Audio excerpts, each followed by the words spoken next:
The publishing house Sonzogni held a competition where any composer could submit a one-act opera, and Giordano submitted Marina. It placed 7th out of about 70-odd entrances. The manuscript became part of the Sonzogni archive, which was then kind of lost in history for a while, until Yale University Music or Historical Music Department bought their archive. Subsequently, as it was being looked at during the pandemic, the manuscript of Marina was rediscovered, as it were.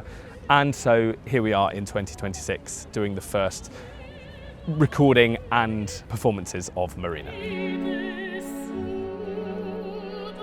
It wasn't a collaboration between singer and composer. In this instance, it was just us taking what Giordano had written on the manuscript and applying our own knowledge of Verismo style and his music to it. We had no reference about singer from the past, no conductor, so it's completely new. And in a couple of instances, we had to decide, okay, maybe a word underlay or a note here or the way a cadenza works, to change it ourselves. It was a particular experience.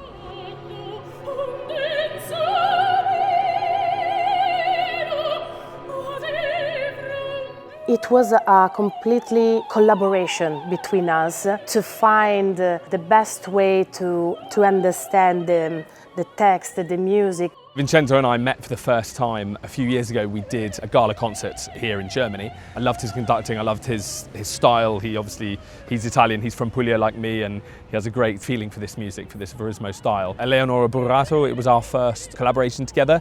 Again, we had such a good time. She's an incredible singer, absolutely amazing. The stuff she can do with her voice is so beautiful, so moving. And I think she really did a fantastic job of creating the first ever Marina. It was also the first time that I sung with Mihai Damian. What an incredible voice, amazing, perfect for the role. And then finally, one of my longest best friends, Nick Mogg, singing Daniele, the brother. Again, what a fantastic opportunity to have a recording with one of your best friends.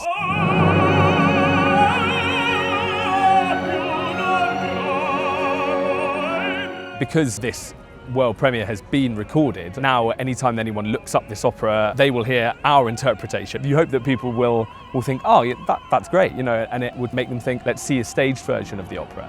Because I'd love to do a staged version of the opera. I think it's a great story and the music's fantastic. I mean, the fact that he wrote it when he was in his early 20s, it's unbelievable.